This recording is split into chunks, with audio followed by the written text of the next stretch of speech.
kuna mwanadada mmoja alinifuata inbox. Kunifuata inbox akaniambia, Mash baby, nilikusikia huwa unafanya mahojiano na daktari na anajibu kila maswali iwapo kutakuwa na tatizo. Nikamwambia ni kweli. Ananiambia naomba na mimi nipate namba ya huyo daktari ili niweze kumuuliza maswali, kwa sababu sitaki tiba za madawa ya hospitali, lakini nataka tiba za madawa za kiasili. Nikamwambia ni sawa, ila tatizo nini? Ananiambia mimi kwa muda mrefu nimekuwa nikiumwa na kichwa, nikiumwa na mgongo, nikiumwa, yani akanielezea vile anavyokuwa anahisi, kwamba anasumbuliwa sana na kichwa, kwamba anaumwa sana na mgongo, mara kiuno, analalamikia fatigue. Sawa Basi nikamsikiza, nikamwambia nitakuja kukufanyia mada wewe na mwingine yeyote ambaye ana malalamishi kama hayo ya kwako.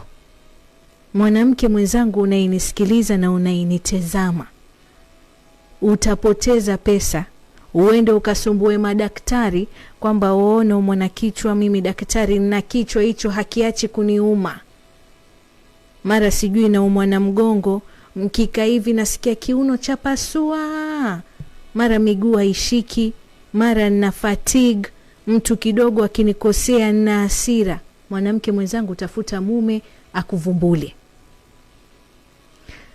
Nakwambia mimi, utatafuta masipitali, utafute daktari wa tiba asilia, mwisho utaishia mpaka kwa mganga useme umerogwa. Kumbe hukurogwa, hukufanywa kitu chochote.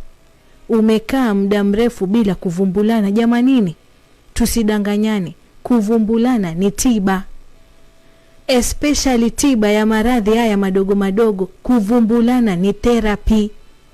Sasa wewe ambaye umenilalamikia kwamba waumwaga na kichwa kila wakati, sijui mgongo wa pasua, kiuno chakata, uko na fatigi, kila ukifanya hivi unajisikia, tafuta mwanamume akuvumbule, alafu uje uniambie unamhitaji bado daktari ama uko sawa.